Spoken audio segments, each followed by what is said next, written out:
That evening, when Sophia leaned against the kitchen counter, there was something unsettling in her gaze, a mix of challenge and mockery that cut deeper than I expected. I had asked her softly, almost timidly, if she was truly happy with me, with us.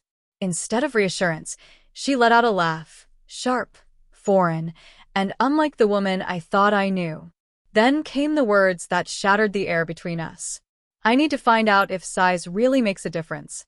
That's something you'll never understand. The sentence hung in the silence like venom, spreading through the room and seeping into me. For a second, I thought I must have misheard. I blinked, waiting for her to smile or admit it was a cruel joke. But she didn't. Instead, she leaned back, lifted her glass of wine, and took a slow sip, her eyes flicking away as though the matter was already settled. My chest burned, not with jealousy, but with a storm of clarity. This wasn't about physicality. It was about respect, about dignity, about how little she valued me. I could have yelled, demanded an explanation, begged even. But I didn't. I kept my composure and said only one word. All right. Her brow rose in surprise. She had expected fury, tears, or desperate pleading.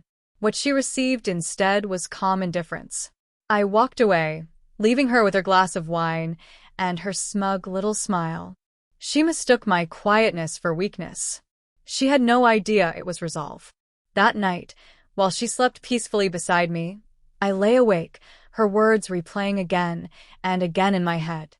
Every memory of our marriage, the sacrifices, the loyalty, the countless times I had chosen her above myself, flashed before me. And now, the one person who was supposed to be my refuge had mocked me. By morning, Sophia behaved as though nothing had happened. She brewed coffee, hummed under her breath, even kissed my cheek before leaving for work. But something within me had changed. She hadn't physically betrayed me yet, but emotionally, she had crossed the line. That was the moment I decided. If she wanted to play with my worth, I would respond not with begging or rage, but with actions that cut deeper than her words ever could. In the days that followed, I observed her carefully, like a stranger studying another stranger. She scrolled through her phone late at night, angling the screen away from me. She giggled at messages that weren't mine. Her eyes lit up in a way they hadn't for me in years. It didn't take much to realize she was already preparing to test her little theory with someone else. I didn't confront her. Instead, I grew deliberate. My words became fewer, my tone measured.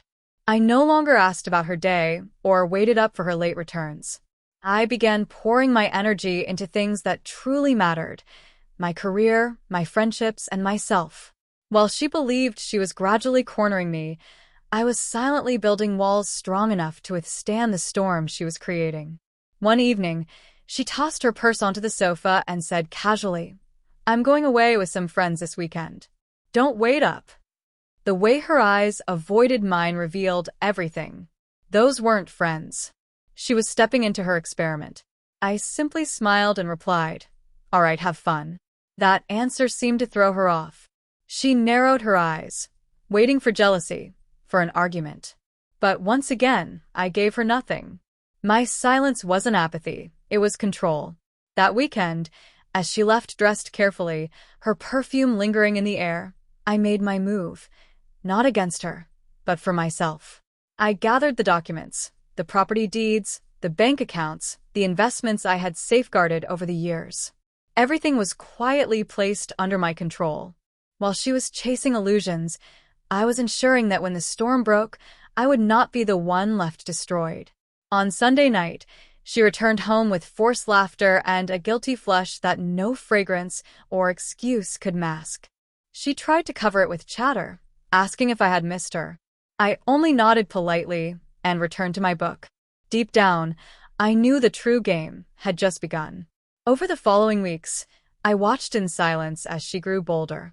Mistaking my calm for ignorance, she slipped out late at night, claimed work dinners on weekends, and smiled too brightly when her phone buzzed. But I wasn't the same husband waiting at the door. I wasn't silently begging for scraps of affection anymore. I was patient. I was strategic. Every step I took was guiding her exactly where I wanted her.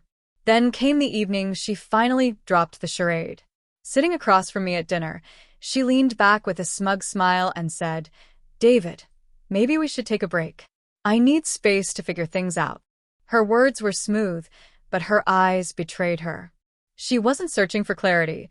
She already had someone waiting in the shadows. I calmly set down my fork and met her gaze. "If that's what you want, Sophia," I said evenly, "then let's stop pretending." I slid a folder across the table. Inside were divorce papers, already signed on my part. Every asset, every account, every piece of property, secured in my name. The look on her face was unforgettable. Shock, then disbelief, and finally, anger. "You planned this," she whispered, her voice trembling. "No," I replied calmly. "You planned this the moment you decided I wasn't enough. I just acted before you could destroy me." As she flipped through the papers, her face drained of color. Everything, our home, our savings, my business, was protected, locked beyond her reach. She had once mocked me for being quiet, for being patient. Now she understood what patience really meant. Her voice cracked as she asked, "So that's it? You're just walking away?" I stood, sliding the chair back. "No, Sophia. You walked away the moment you said I'd never measure up. I just chose not to chase someone who didn't value me." For the first time, the power wasn't hers. It was mine. That night, as I stepped out of the house without looking back, I realized the truth. She had wanted to test if size mattered. In the end, it wasn't about size at all. It was about strength, the kind she never thought I possessed. And in that quiet triumph, I finally found my freedom.